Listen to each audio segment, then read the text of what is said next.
الصلاة والسلام عليك يا رسول الله. الصلاة والسلام عليك يا حبيب الله. السلام عليك يوم ولدت ويوم سميت ويوم جريت من مكة إلى المدينة ويوم رميت بالعجر وقيل يا رسول الله لعنوا عليهم وقال رسول الله صلى الله عليه وسلم ما بعثت لا أن اللهم اهدي قومي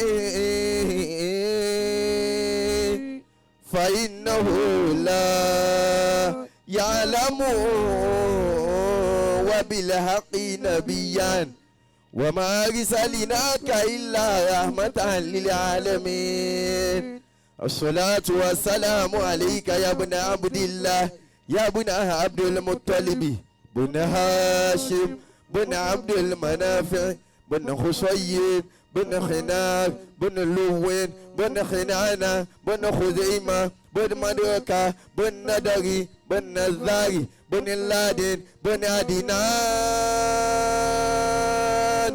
الصلاة والسلام عليك يا رسول الله يا خديجة رأيت ما لم تر العيوب خديجة ترثيني ذمليني وقال يا أيها المدثر قم فأنذر وربك فكبر وثيابك فطهر والرجز فاجز يا أيها المزمل قم الليل إلا قليلا نصفه أو انقص منه قليلا أو زد عليه ورتل القرآن ترتيلا. محمد حامد حامد عاشر عاقب حبيب رؤوف رحيم طه ياسين هيمي كي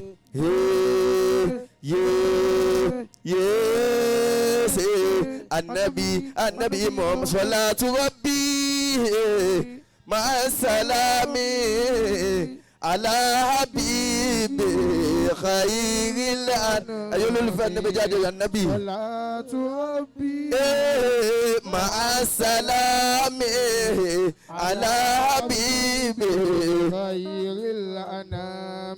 الله بعد الشفوف دان القطوف بقول طوفون ليس همامي ذاك النبي والهاشمي ذاك العلي الهادي ذاك الرفيع قوس المنيع ذاك الشفيع يوم القيامة عين القمال عين الجمال قطب الجلال قطب يا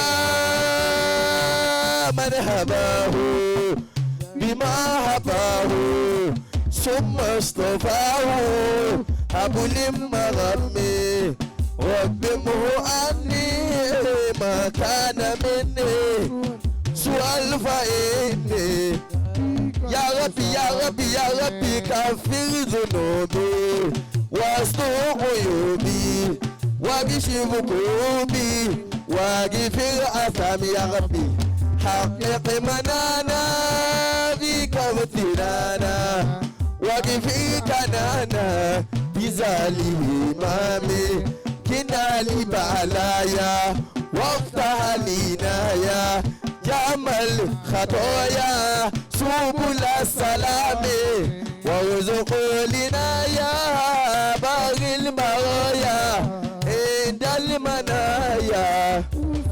الله اللهم صل على محمد اللهم صل على محمد يا واسع الإحسان صل على محمد اللهم صل على الطاهر الممجد صل على محمد اللهم صل Ànábì ya Rasulallahi Aminullahi Habiballahi Ẹ̀yọ̀bọ̀ oníṣẹ́ ńlá ẹ̀kọ́ sára sànàbí Rasulallahi Habiballahi ya Muzammilu ya Mudassiru Rasulallahi ya Habiballahi Allahumma salli. Ẹ̀yọ̀ bọ́ ànábì dáadáa. Sallallahu alayhi.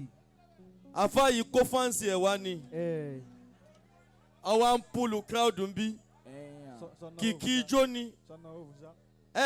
Ṣé náwó fún artist yín? Kulu nasin bi imamihim. Ànábì ó gbé wá. Àmín. Yóò máa dùn sí. Àmín.